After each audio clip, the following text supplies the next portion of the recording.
Gracias a todos por participar de esta segunda presentación. Bueno, para mí es un gusto poder compartir con todos ustedes algunos conceptos que son claves en esta primera etapa que hace a la producción de carne bovina, que muy bien lo resumió Hernán. Un poco trabajar en los cimientos es la clave para después construir sobre ellos paredes sólidas y finalmente terminar la obra techándola, o sea, en la terminación, lo cual se va a abordar posteriormente en este ciclo de conferencias. Para comenzar, simplemente voy a listar un orden lógico que va a seguir esta presentación, en donde vamos a hablar de generalidades en cuanto a manejos tradicionales, en lo que es rodeo de cría y algunos resultados a nivel local, y también en la región, ya que por ahí es mi área de trabajo. Vamos a hablar de algunas cuestiones quizás que hoy conocemos y hasta ahora un poco las pasamos por alto, como tienen que ver con la programación fetal, también conocido en inglés como imprinting, y vamos a ver cómo impacta la nutrición proteica o la nutrición energética en gestación de las vacas. Finalmente vamos a abocarnos a lo que es el ternero al pie de la madre y vamos a poner énfasis en lo que tiene que ver con requerimientos y el potencial productivo de los terneros y cómo cubrirlos. Y vamos a hablar de algunas tecnologías que tienen que ver con ello, como son el creep grazing y el creep feeding, como también algunas herramientas de manejo como son el destete precoz o destete anticipado, para finalizar obviamente con algunas conclusiones. En primer lugar podemos decir que la cría es una tarea pendiente en la región en general. Cuando uno mira la cantidad de vientres que tenemos, tanto en Argentina como en diferentes lugares de Latinoamérica, y uno relaciona la cantidad de terneros que se generan anualmente sobre esos vientres, vemos que más o menos producimos un ternero cada 2 vientres por año. Y es un poco, creo que esta imagen que es de los llanos orientales colombianos es más que ilustrativa del porqué. O sea, estamos viendo vacas que están pariendo con una condición corporal limitada. Viejos trabajos muestran cómo esa condición corporal limitada o baja condición corporal al parto impacta sobre lo primero que tiene que suceder para que una vaca funcione reproductivamente, que es entrar en celo. Y acá lo que vemos es cómo, en el eje de abajo, en la medida que mejora la condición corporal al parto, color naranja barra color naranja es baja condición corporal en una escala de 1 a 9, color blanco es alta condición corporal, vemos cómo a los 60 o a los 90 días posparto, en la medida que mejora la condición corporal al parto, ¿qué es lo que pasa? El porcentaje de vacas en celo en el rodeo aumenta linealmente. Y vemos que las vacas que logran parir en alta condición corporal, prácticamente a los 60 días por parto el 90% del rodeo está en celo y a los 90 el 100% tiene un celo fértil. Mientras que las vacas que paren flacas, para decirlo de una forma simple, la mitad apenas manifiesta un celo. Y si la mitad manifiesta un celo, obviamente a la hora de preñarla va a ser la mitad la que se preñe. Siempre y cuando no haya ninguna otra cuestión reproductiva vinculada a ese rodeo que nos pueda afectar los índices, como por ejemplo porcentaje inadecuado de toros, enfermedades venéreas, etcétera, etcétera. Entonces, vemos que esto es así en toda la región, pero si dentro del país nos metemos específicamente en la mayor zona criadora que tiene el país, que es este triángulo que se ilustra acá en color blanco, que es lo que se conoce como cuenca deprimida del Salado, y tomamos los últimos 10 ciclos, a partir de datos de la gente de INTA Cuenca del Salado, vemos que el índice promedio nos muestra un destete de 0,69 terneros por vientre puesto en servicio. En una región que está compuesta por 8 millones de hectáreas y en donde el 70% sigue siendo campo natural. Y en donde hoy tenemos unos 2,5 millones de vientres aproximadamente. Entonces, realmente vemos que esto no es una cosa de una foto actual, sino es una cosa que venimos arrastrando ya hace mucho tiempo. La realidad es que los vientres pasan hambre en la cuenca del Salado, y ya hace mucho tiempo el ingeniero Jorge Carrillo, ¿quién no habrá leído el famoso libro de Carrillo sobre manejo nutricional del rodeo de cría? Él nos decía hace mucho tiempo, estamos hablando en la década del 60, cómo interpretar fisiológicamente los momentos de una vaca y cómo uno podría alimentar en función de eso.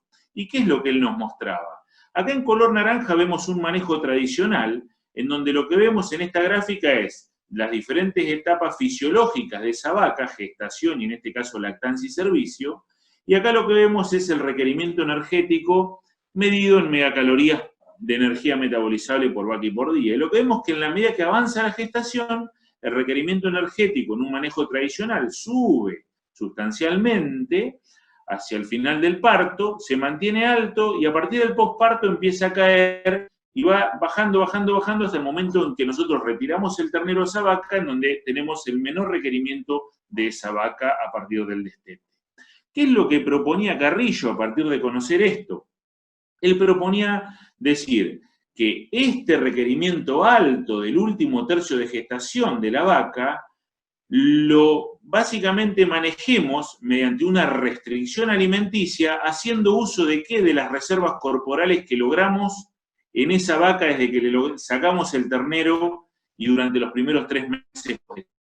Entonces, llegando con una vaca gorda a este momento, uno puede hacer uso de esas reservas corporales para pasar este momento, siempre y cuando luego en el posparto uno haga una alimentación, como ellos la llamaban, adicional o ad libitum de esa vaca sin restricciones, en donde la vaca va a tener chances de recuperar reservas corporales y a partir de la lactancia compensar en cierta medida la producción de leche y por ende la ganancia de peso de ese ternero. Ellos, esto que les estoy contando, lo demostraron durante muchos años con un sistema muy ajustado, conocido como la Reserva 6 en INTA Balcarce, en donde uno en otoño-invierno veía este tipo de sistema de restricción otoño-invernal, en donde la vaca solo accedía a heno de agropiro que era la base forrajera por excelencia, el cual, mientras las vacas estaban en otoño-invierno consumiendo heno, estaba clausurado de esta forma, acumulando forraje verde de calidad para recibir a esa vaca en parición, para tener resuelto el posparto. ¿Y qué es lo que demostraron ellos? En un montón de años, fíjense acá de 1970 prácticamente a 1990, casi en 20 años, ellos demostraron que podían, desde una vaca que destetaban en un promedio de 413 kilos, hacerle perder a la vaca alrededor del 11% del peso, fíjense que las vacas llegaban al parto con 370 kilos, sin que eso tenga una repercusión negativa en el índice de preñez posterior, siempre respetando esto de la alimentación ad libitum posparto.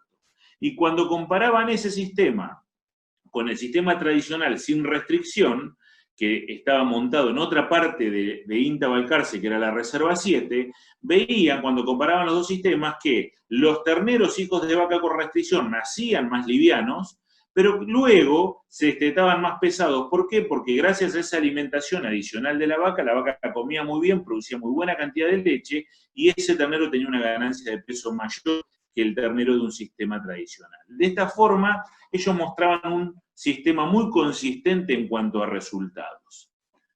Hoy sabemos algo que cambia todo, o por lo menos a partir de ahora debería empezar a cambiar las cosas, y es lo que se conoce como programación fetal o imprinting.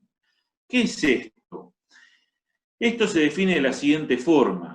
Son cambios nutricionales u hormonales en un vientre en gestación que pueden modificar la expresión de genes en la vida adulta del ternero o ternera. generando diferencias en performance en esos animales que no van a estar relacionadas con la dieta. A estos cambios se los llama cambios epigenéticos. ¿Qué quiere decir? Que es un cambio en la expresión de genes sin modificar la secuencia del ADN. Cuando uno mira la secuencia del ADN, o la cromatina, básicamente está compuesta por histonas, digamos, pares de bases. Ustedes recuerdan, alguno que estudió bioquímica, eso. Y lo que pasa acá es que hay metilación de ADN o acetilación de histonas, una remodelación de la cromatina sin modificación del ADN, que lo que genera ese cambio en la secuencia es que los genes se expresen diferente en la vida adulta del animal. Y esa expresión diferente está asociado con una respuesta en performance diferente. Hay antecedentes en humanos de esto.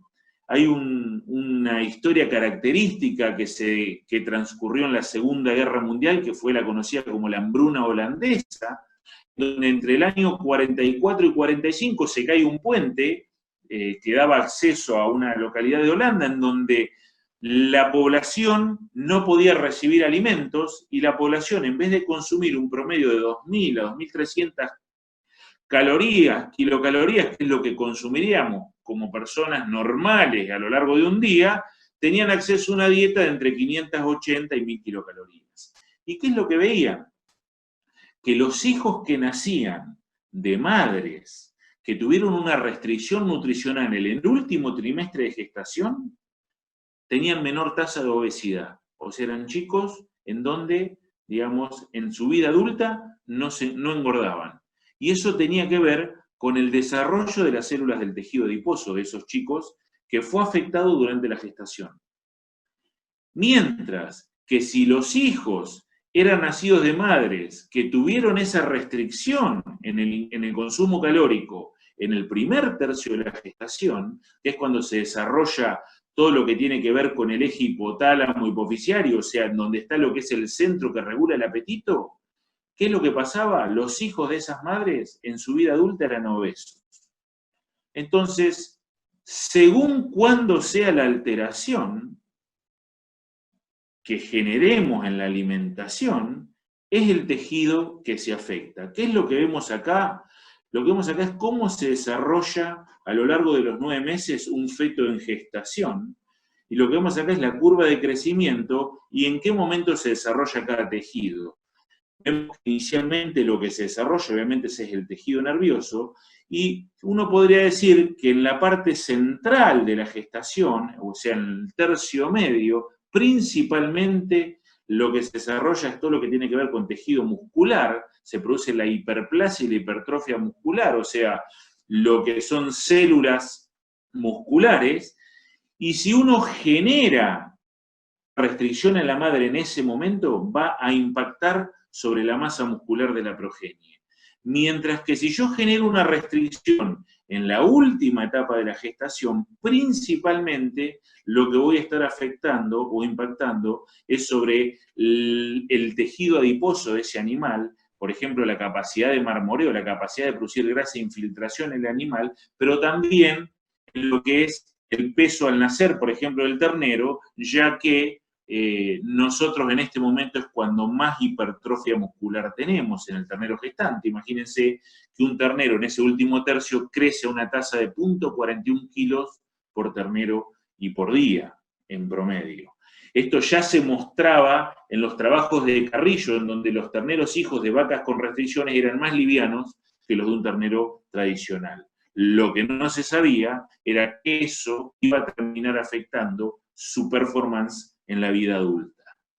Si nos metemos un poquito más allá en lo que es tejido adiposo, lo que vemos acá es que en general, cuando el ternero nace, en el nacimiento, hay 3 tejidos adiposos, que son el intermuscular, el subcutáneo y el visceral, que ya no van a tener más capacidad de hiperplasia, o sea, más capacidad de diferenciación en células grasas. Entonces, con las células grasas que nace el ternero en esos tejidos, son las células grasas que va a tener en su vida adulta para llenar luego de tejido adiposo. Ahora bien, hay un tejido que es el intramuscular, que tiene la capacidad de seguir diferenciándose a partir del nacimiento, y por eso decimos que este tejido, para seguir creciendo, puede depender de la hiperplasia, o sea, de la multiplicación, de la división celular, de la diferenciación celular, mientras que el tejido intermuscular, subcutáneo y visceral, siempre hablando del tejido adiposo, solo va a crecer a partir del nacimiento por hipertrofia, o sea, por agrandamiento de esas células que se van llenando de ácidos grasos. Entonces, acá surge un nuevo concepto vinculado a lo que tiene que ver con el imprinting, que es, o la programación fetal, que es lo que llamamos imprinting metabólico. O sea, nosotros podemos, a partir del nacimiento, con la alimentación, modificar el tejido adiposo de un ternero y generar, por ejemplo, un impacto en mayor cantidad de células grasas y por ende mayor potencial de marmoreo en su vida adulta. Todo esto que les estoy diciendo en lo que tiene que ver con bovinos se origina en lo que llaman los Great Plains en Estados Unidos. Es una zona de Estados Unidos, en Nebraska, en donde las vacas durante la gestación tienen acceso a mucho forraje de baja calidad, en general campos naturales, henos, rastrojos. Por ende, una práctica muy frecuente es la suplementación proteica. Entonces, lo que se vio en diferentes trabajos, por ejemplo, los que dieron un poco origen a los resultados en bovinos, como es el trabajo que les presento, durante 2 años de estudio evaluando 2 establecimientos, en donde había vacas que recibían alta suplementación proteica o baja suplementación proteica, esto es en kilos de proteína por día, durante el último trimestre de gestación. ¿Qué es lo que se vio? Que los hijos de las vacas con mayor oferta proteica no se diferenciaban al momento del nacimiento, del destete, perdón, de los hijos de las vacas que habían recibido menor aporte proteico, pero luego, en su etapa de terminación, o sea, acá tenemos el peso inicial de ingreso al feedlot, y este es el peso de salida, al final vemos que estos animales eran más pesados, y que además eran más pesados porque habían ganado más peso, además habían tenido un mayor consumo, pero al tener una mayor ganancia de peso eran más eficientes en convertir alimento en carne. O sea, fíjense cómo solamente una alimentación diferencial de esa madre en gestación impactó sobre la performance en la vida adulta del ternero. Una recopilación de trabajos hecha por Randus en el año 2010 muestra otros impactos de la alimentación durante la gestación sobre la vida adulta del ternero. En este caso, lo que vemos es incluso diferencias en el peso al destete. Esto está todo en libras. Si ustedes lo multiplican por 0,454, le da los kilos. O sea, una libra son 0,454 kilos, ¿no? Entonces, acá lo que tenemos es no suplementadas y suplementadas las vacas, en todos los casos, con proteína en el último tercio de gestación. ¿Y qué es lo que vemos? Terneros más pesados al destete, en todos los casos.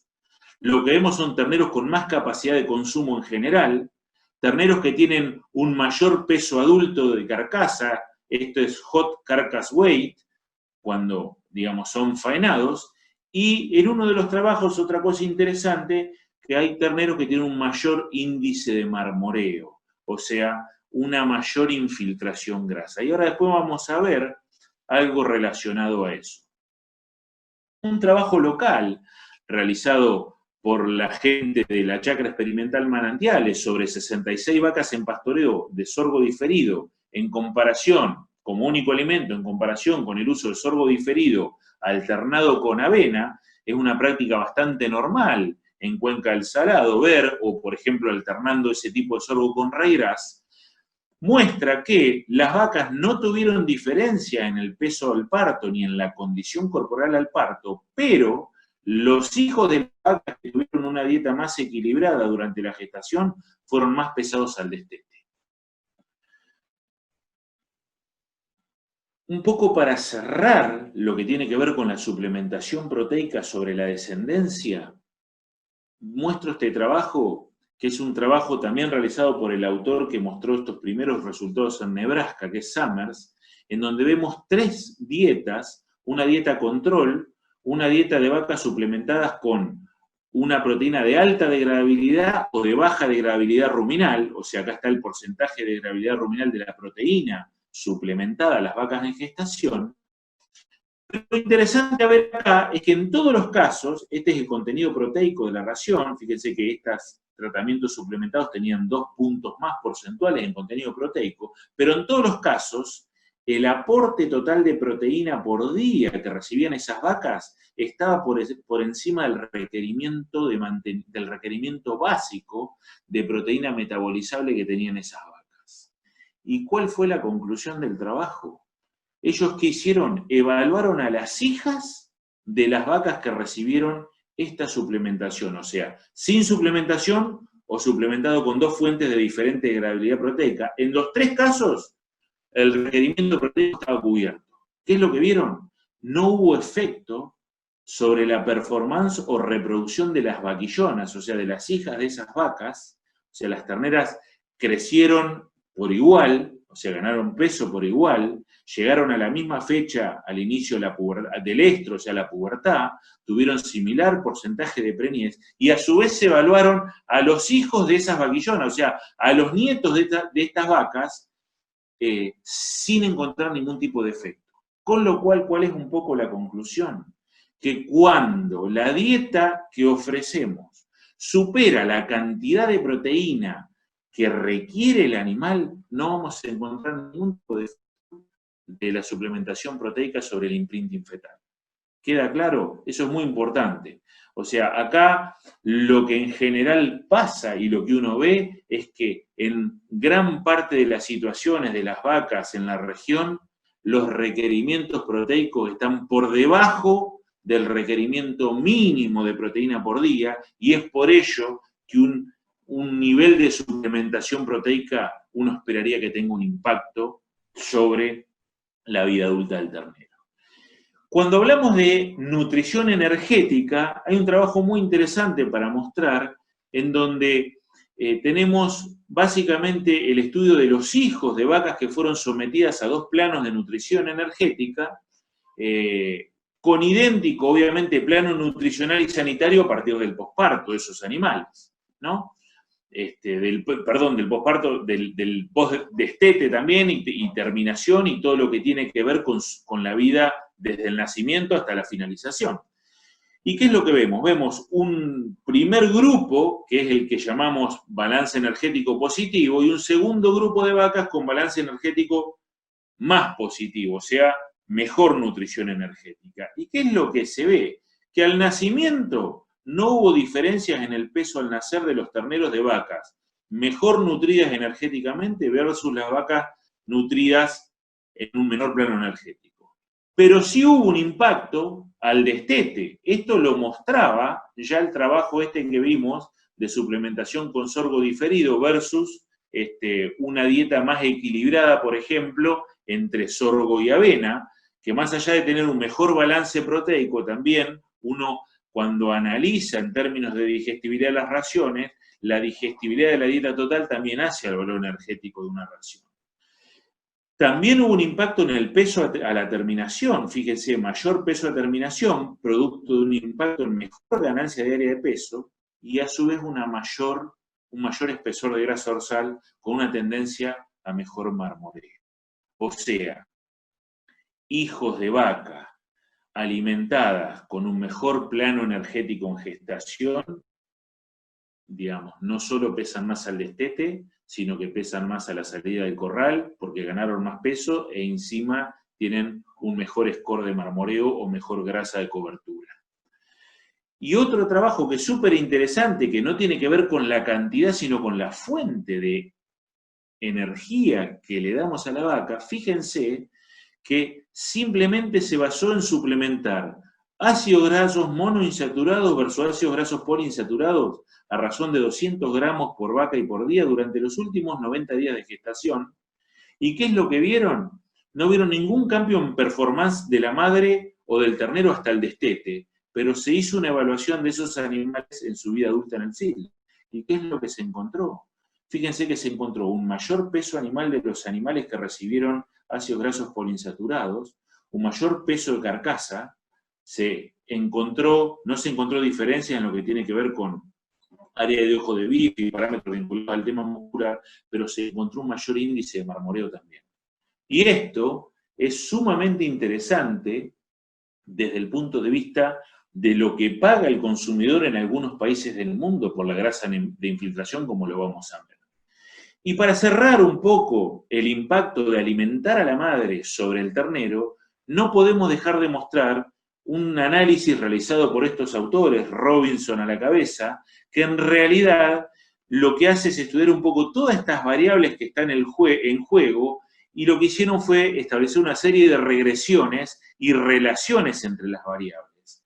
Un poco concluyendo que no todo tiene que ver con el imprinting fetal, o sea, con la modificación o con el cambio epigenético que vamos a inducir en ese ternero, sino hay algunas cuestiones vinculadas a cómo esa vaca alimentada de una forma diferencial se comporta en lactancia, que impacta obviamente, por ejemplo, durante la gestación sobre el peso al parto o durante la lactancia sobre el peso al destete, y eso van a ver que tiene una correlación ¿con qué? Por ejemplo, con el peso a la salida del filo. Fíjense la relación que encuentran. El peso vivo a la salida del filo te aumenta 4,39 kilos por cada kilo extra de peso del ternero al nacimiento. O sea, yo les dije hoy que en el último tercio de la gestación el ternero gana 0,41 kilos por día. Es clave la nutrición en ese momento. No estamos hablando de sobrealimentar una vaca para tener un ternero gigante que luego implique una distosia, sino que estamos hablando que dentro de la posibilidad genética que nos permite la madre, digamos, y el cruzamiento con el padre que utilizamos, y dentro de un marco lógico de no generar una distosia, cuanto más pesado sea el ternero a nacer, más kilos va a representar eso luego en su vida adulta al final. Lo mismo pasa con el peso vivo, por ejemplo, la salida del feedlot, por cada kilo de peso vivo el destete. O sea, cuanto más pesado el ternero al destete, mayor peso en su vida adulta al final. Y eso no hay forma de compensarlo, por eso es clave la nutrición y la lactancia en el posparto, porque de eso depende el peso vivo al final.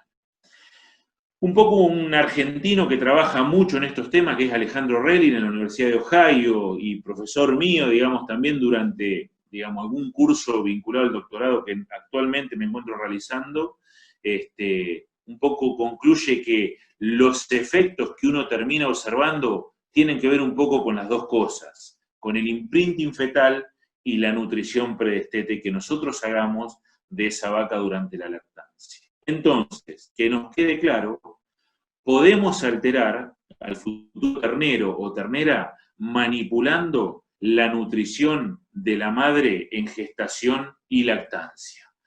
Uno ve cosas como estas, campos con animales puros registrados, por ejemplo en el Chaco paraguayo, estas son las vaquillonas en ese establecimiento, y uno cuando va y ve las madres, digamos, cómo se alimentan durante la gestación, encuentra este tipo de escenario, en donde claramente, a juzgar por el tipo de materia fecal anillada, uno diría que acá hay una clara deficiencia proteica en el último tercio de gestación. Entonces, hoy sabemos que esto va a condicionar de por vida a ese ternero en la vida adulta, ternera, toro o lo que sea. Entonces, nosotros hoy tenemos que pensar que cuando hablamos de restricción, hablamos de cantidad, pero lo mínimo en términos energéticos y proteicos lo tenemos que cubrir para no impactar negativamente sobre el hijo de ese vientre gestante. ¿El secreto cuál es? Simplemente cubrir el requerimiento. No hay otra cosa para inventar. Acá vemos, por ejemplo, el uso de un sorgo diferido en la zona, digamos, del Chaco boliviano, en donde de esa forma perfectamente uno puede cubrir el requerimiento de una vaca seca preñada, poniéndole a esa dieta lo que le falta, por ejemplo, accediendo algún recurso verde, como puede ser un regras en cuenca del salado, una avena como mostramos, y si no algún tipo de suplementación. Y para eso lo que es práctico es conocer los estadios fisiológicos de la vaca y dividir a esos estadios para poder hacer una alimentación diferencial en cada momento. Entonces podemos decir o hablar de un estadio de posparto en el primer trimestre o del día 0,82, en donde lo que vamos a tener va a ser principalmente lactancia, un gasto energético vinculado a la involución del útero, que se tiene que producir en ese momento, a la ovulación que se tiene que generar, y obviamente a la concepción, porque en ese momento es cuando tenemos que volver a preñar a la vaca. Un segundo estadio que ya es principalmente lactancia neta, en donde la vaca está focalizada en producir leche para ese ternero y en mantener una preñez que, digamos, si logramos que esa vaca haya parido en buena condición corporal, debe haber manifestado un celo y preñarse, y obviamente en ese momento el animal va a poder recuperar parte de la condición corporal que sacrificó quizás durante la gestación por alguna cuestión vinculada a la alimentación. Una vez que llegamos al momento del destete, viene la etapa postdestete, en donde el objetivo simplemente es que la vaca mantenga la condición corporal y su preñez. Y obviamente, si la vaca la destetamos en una condición corporal complicada, uno debería instrumentar los medios adecuados para recuperar esa condición corporal, principalmente en este último momento, que es cuando tenemos una altísima demanda en términos de el crecimiento fetal, acuérdense, 0,41 kilos por ternero por día, y en donde la vaca esa se tiene que preparar para el próximo parto y lactancia, por ende se está desarrollando toda la glándula mamaria, el calostro se está generando, entonces la calidad de ese calostro, el contenido proteico de ese calostro, el contenido de nutrientes que aporte ese calostro va a depender de cómo se alimentó la vaca en ese último tercio de gestación, y por ende eso también va a tener un impacto en la sanidad del ternero al pie de la madre. Entonces es clave focalizarnos en todo esto.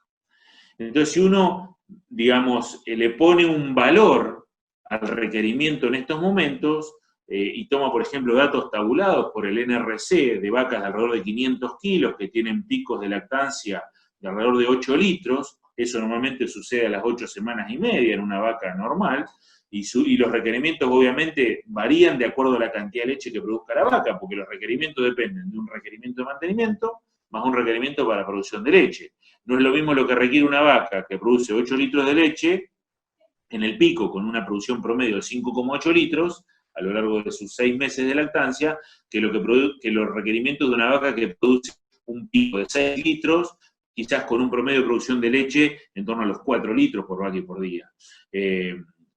Obviamente esa vaca que produce menos leche requiere menos. Entonces, por eso tenemos que, digamos, tener un poco una idea del tipo de vaca que manejamos para tener claro que, en general, en este primer tercio de lactancia, como veíamos en la gráfica cuando les expliqué un poco lo que conceptualmente transmitió Carrillo en los 60, y en el último tercio de gestación es cuanto mayor requerimiento tenemos, y yo diría donde tenemos que poner el foco en nutrición de esa vaca. Nació el ternero, y una vez que nació el ternero, nos tenemos que ocupar de la nutrición posparto. Y ese ternero obviamente se inicia con un requerimiento muy alto y muy dependiente, primero de qué, de los nutrientes que aporte la leche materna, y obviamente en la medida que ese ternero va avanzando en crecimiento, cada vez empieza a depender menos de la leche y depender más de los nutrientes que aporte el forraje al cual tiene acceso. Ahora bien, lo que vemos es que potencialmente ese ternero necesitaría muchos más nutrientes que la sumatoria de la leche y el forraje para cubrir el potencial genético.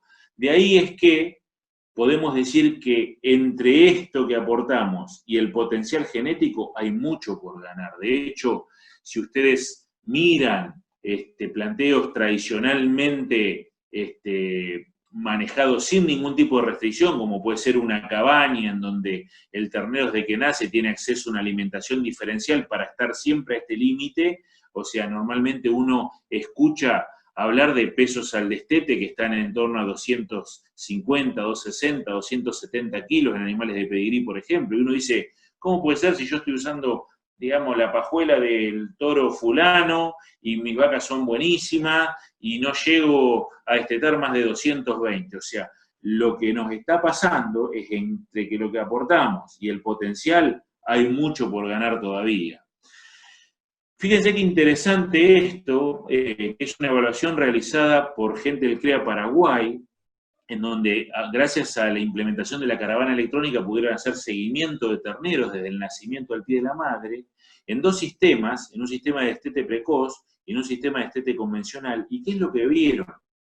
Lo que vieron es que la ganancia de peso de los primeros 60 días posparto determina cuál va a ser la ganancia de peso que ese ternero va a seguir manteniendo hasta el destete, tanto en un sistema de destete precoz como en un sistema de destete convencional. O sea, independientemente del sistema, el ternero que logra más ganancia de peso vivo en los primeros 60 días de vida es el que más ganancia de peso vivo tiene a lo largo de todo su estadio al pie de la madre. Entonces es muy importante desde el momento del parto focalizarnos en esa alimentación del ternero, y eso obviamente lo tenemos que tratar de hacer con el recurso más barato que tengamos, que tiene que ver con el pasto. Por eso cuando uno diagrama sistemas de producción, ¿qué es lo que uno hace? Lo que uno hace es tratar de hacer coincidir, digamos, el preparto con la preprimavera para que cuando la vaca esté en este momento de los 60 días posparto, tenga eso la mayor cantidad y calidad de forraje que tiene el establecimiento de la mano primavera, para lo cual obviamente necesitamos niveles de fertilidad compatibles con producciones forrajeras adecuadas, obviamente además de eso, digamos, tener resuelto el tema de disponibilidad de agua, que este año tanto nos está pegando en una zona bastante importante de la región pampeana, que por suerte de a poquito se va resolviendo. Pero, como yo siempre digo, no llueve pasto. Entonces, todo lo que hayamos hecho bien en mantener la condición corporal de la vaca nos va a ayudar en esta primera etapa durante el posparto. Y este es un trabajo súper interesante realizado por Aníbal Pordomingo y su grupo en Anguil, en donde lo que vemos es que ellos comparan dos grupos de animales que se destetan con la misma edad, pero diferente peso, y se someten a dietas de terminación con diferentes niveles de proteína. Y fíjense que si bien en la medida que aumenta el contenido proteico de la dieta en animales que se destetaron con 150 versus con 190 kilos, cuando se aumenta el contenido proteico de la ración, aumenta el peso vivo final de los animales, la diferencia en el peso final entre los que entraron livianos y los que entraron pesados no se compensa más. No hay crecimiento compensatorio que nos permita resolver el peso que no ganamos desde que el ternero se gestó hasta que se lo destetamos a la vaca. ¿Está bien? Entonces, por eso es sumamente importante no solo trabajar sobre lo que es el imprinting fetal, sino también en la nutrición posparto de esa vaca, para tratar de maximizar su lactancia y maximizar la oferta de leche para esos terneros. Lo que logremos, lo que no logremos al destete, como le dije recién, no se compensa más, independientemente de lo que hagamos en materia de alimentación en el postdestete. ¿Cómo maximizamos el peso al destete de un ternero? Yo les dije que nosotros tenemos una curva de requerimientos potenciales y tenemos lo que aportamos con la leche y el forraje. ¿Qué es lo que tenemos que hacer para expresar el potencial genético? Poner lo que falta. Y poner lo que falta, básicamente lo podemos hacer con una de dos estrategias que se conocen como creep grazing, que sería la alimentación diferencial del ternero, el cual tiene acceso a un forraje de mayor calidad que el de su madre, antes que ella, que es típico en sistemas pastoriles como este es el campo familiar nuestro, en donde vemos que las vacas están en una parcela pastoreando y todos los terneros se pasan a la parcela de al lado a despuntar el forraje de mayor calidad, el cual la vaca no va a acceder quizás hasta el día siguiente o hasta dentro de 2 días. Ese tipo de sistema comparado con un sistema tradicional que en donde la cría accede al forraje junto a su madre, muestra ganancias de peso de hasta un 15% superiores, dependiendo obviamente de la oferta y de la calidad de pasto que tengamos en el sistema. Y los mayores impactos del creep grazing en general se dan con terneros por encima de los 4 meses de edad. ¿Por qué? Esto que ustedes ven acá es qué proporción al momento del nacimiento ocupa el rumen y el retrículo, el omaso y el abomaso, que sería el estómago verdadero. O sea, cuando el animal prácticamente nace, es un monogástrico como se comporta. Está mucho más preparado para digerir leche y concentrados que para digerir forraje. En la medida que pasamos los 4 meses, las 16 semanas de vida, ya la proporción que toma el rumen va a ser la proporción que él va a mantener en su vida adulta, prácticamente, y de esa forma es un animal que está mucho más preparado para digerir forraje, por ende le va a sacar mucho más rédito a ese forraje diferencial que le entreguemos. Por eso decimos que los mayores impactos de creep grazing están a partir de los 4 meses de edad. Y después hay otra estrategia que no tiene que ver con el forraje, sino con un alimento diferencial que se conoce como creep feeding, en donde el ternero tiene acceso a un alimento, en general un concentrado energético proteico. ¿Y cuándo lo implementamos? Por ejemplo, cuando la producción de leche puede limitar la ganancia de peso vivo del ternero, o sea, cuando queremos meter esa cuña para que llene, digamos, lo que aportamos entre leche y forraje y el potencial genético de ese animal, cuando hay a veces una relación favorable de precio entre el kilo de ternero que estamos produciendo y lo que vale el alimento que le estamos entregando, ya que los animales en crecimiento y en esta etapa son muy eficientes en convertir alimento en carne, con muy poquito alimento producen muchos kilos diferenciales, o cuando buscamos, como dije hoy, maximizar ese potencial genético directamente, que esto, por ejemplo, no es ningún tipo de discusión en una cabaña que se dedica a hacer animales de alto valor genético, ¿no? O sea, el ternero desde que nace prácticamente tiene acceso a lo mejor, ¿para qué? Para que explote su curva de potencial en materia de crecimiento. Acuérdense que también cuando nosotros, digamos, destetamos ese ternero, cuando nosotros tenemos el parto de ese ternero, dejan de crecer en materia de lo que es tejido adiposo o de diferenciarse las células grasas en el tejido intermuscular, en el tejido subcutáneo, en el tejido visceral, pero no en el tejido intramuscular. Y ese tejido intramuscular, nosotros podemos a partir del nacimiento seguir generando a partir de lo que es un imprinting metabólico, es una alimentación diferencial de ese ternero al pie de la madre. A partir del nacimiento podemos generar mayor diferenciación de células grasas, o sea, más adipocitos en la fase intramuscular, que después nos termina permitiendo llenarlos de ácidos grasos y generar, por ejemplo, que un bife, en vez de ser así, sea así, siempre y cuando, obviamente, la dieta que estemos entregando nos permita generar la hipertrofia de estas células grasas adicionales que generamos gracias a la alimentación diferencial.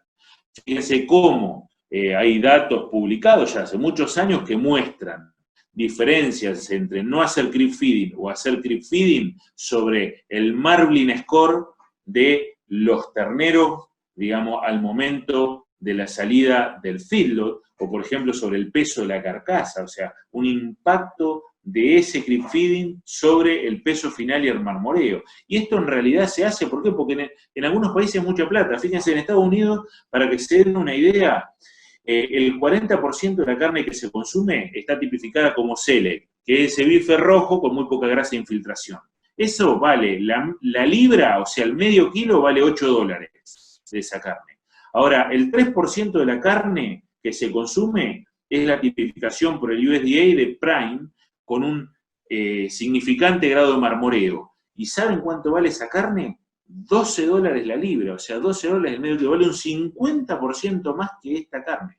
Entonces, esa grasa diferencial, que a veces uno la puede generar impactando con muy poquito concentrado al pie de la madre, tiene un valor altísimo luego, y es algo que también quienes van a comprar terneros tienen que saber, porque esto tiene que ser una cosa integrada, para poder premiar al criador que se ocupa de alimentar bien a sus vacas durante la gestación, por el impacto que eso va a tener luego dentro del corral y luego en la industria frigorífica en materia de calidad de carne.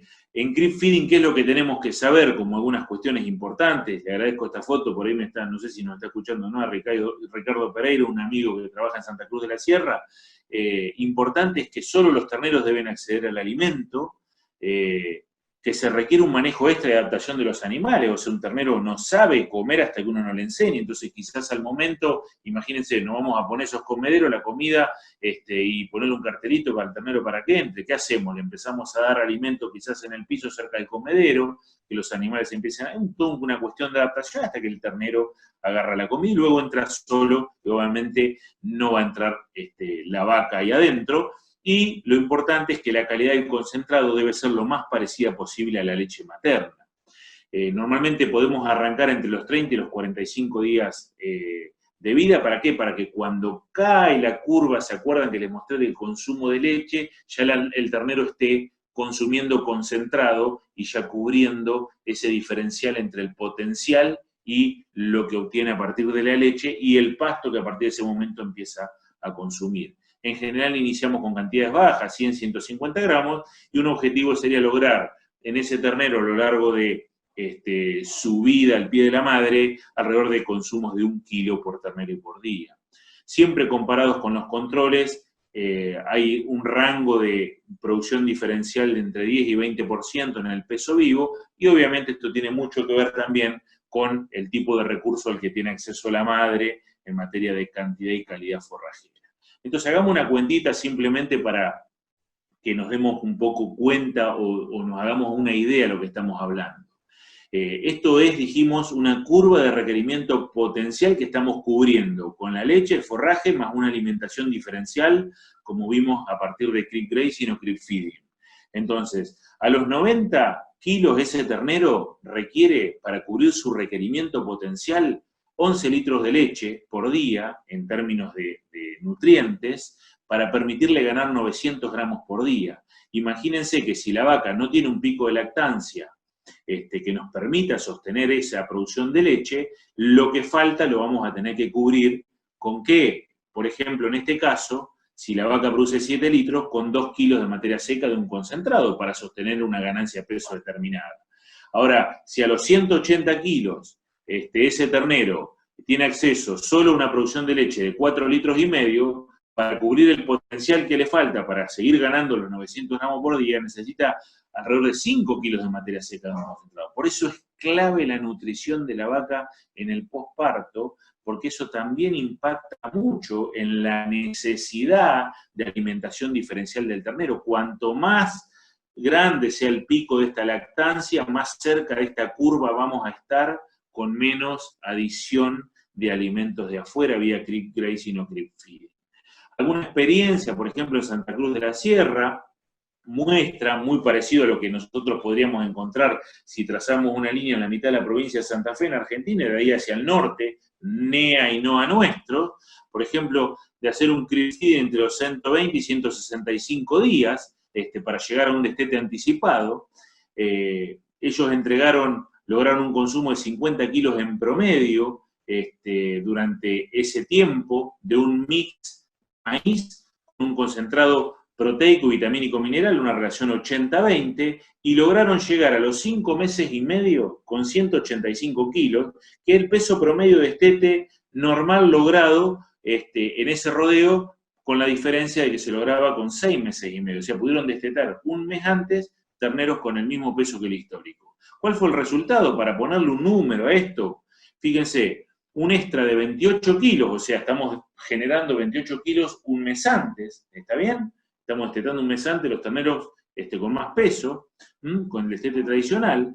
Si le restamos el peso al nacimiento al peso del destete, nos da que ganaron 155 kilos en 165 días. Fíjense, están prácticamente en el potencial de la curva de crecimiento que estábamos mostrando, y la conversión, ¿cuál fue? 50 kilos de ese mix, maíz concentrado proteico, 28 kilos de ternero, que eso hoy, en Santa Cruz de la Sierra, en Bolivia, si uno le pone precio, serían dólares billete, valor real del dólar, como hay en Bolivia, 7 dólares en maíz más 7 dólares en concentrado, son 14 dólares invertidos para generar $42 en kilo de ternero.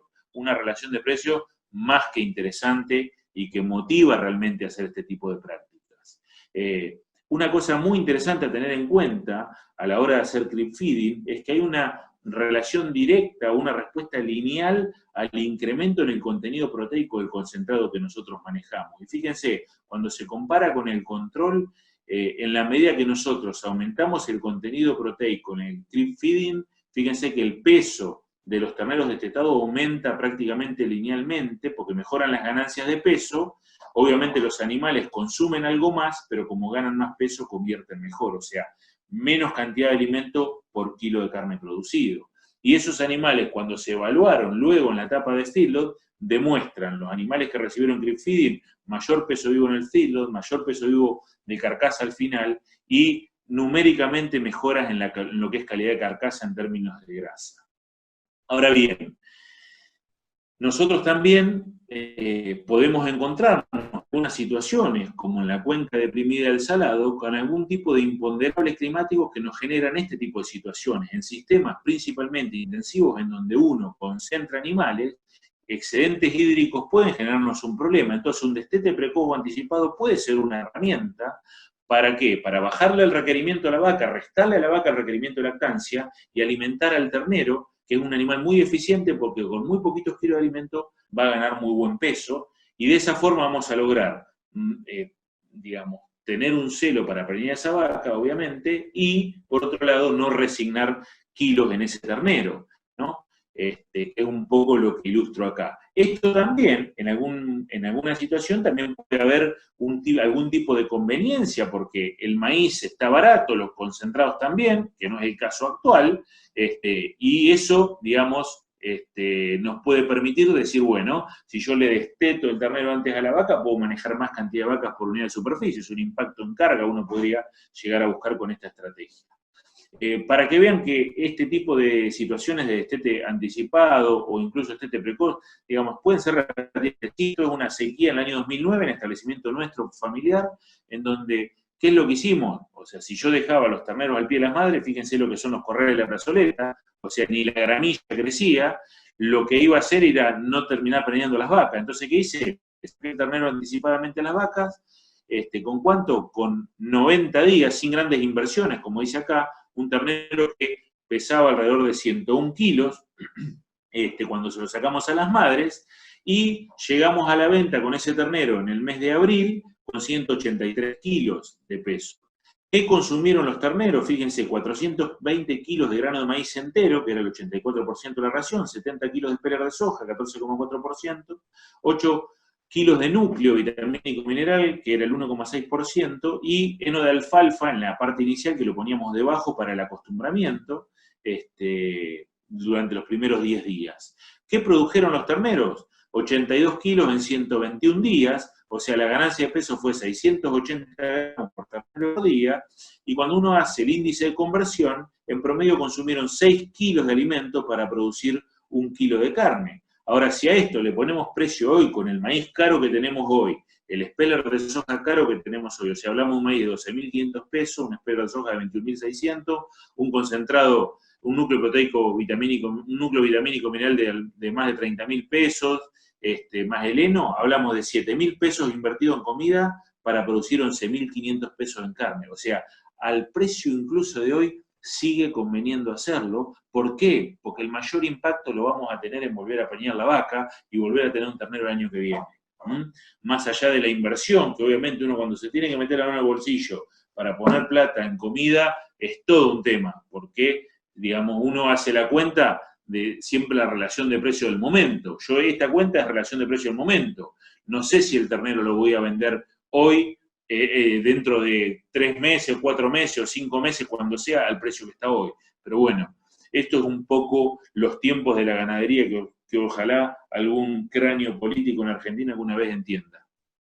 ¿Alguna otra cuestión vinculada a una experiencia de destete precoz anticipado, ya un poco más profesionalizado, yo también por nosotros, pero en este caso con un destete con terneros nacidos en otoño, y fue producto de la inundación que tuvimos, se nos tapó prácticamente el 60% del campo de agua, entonces le tuve que sacar los terneros a la vaca con 91 kilos, ¿qué es lo que hicimos? Los encerramos a corral, le dimos una ración básicamente compuesta, como ven acá, peleteada, energético-proteica, bueno, acá todo lo que usamos puesto en la cuenta, esos terneros ganaron 840 gramos por día y tuvieron una conversión de 6,3 kilos de ración por kilo de carne. Si eso le ponemos números hoy, habría que gastarse 95 pesos para hacer un kilo de ternero, que lo venderíamos más o menos en 140 pesos, bajó un poquito el ternero ahora, estamos en esos valores, llegó a 150, por ahí se vendieron en 140, esperemos que digamos, esto acompañe, ¿no? Los precios acompañen, pero la realidad es que el precio de hoy, ternero 140 y alimentos caros, sigue siendo una práctica conveniente, y principalmente cuando consideramos el impacto en la gestación.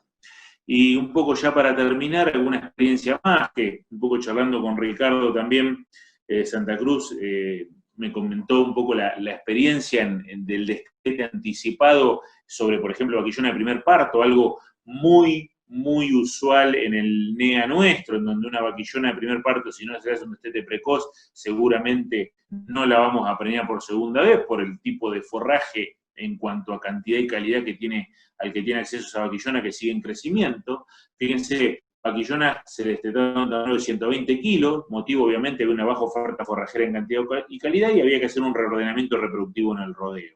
Ahí ven los terneros destetados en forma anticipada. ¿Y cuáles fueron los resultados sobre el ternero?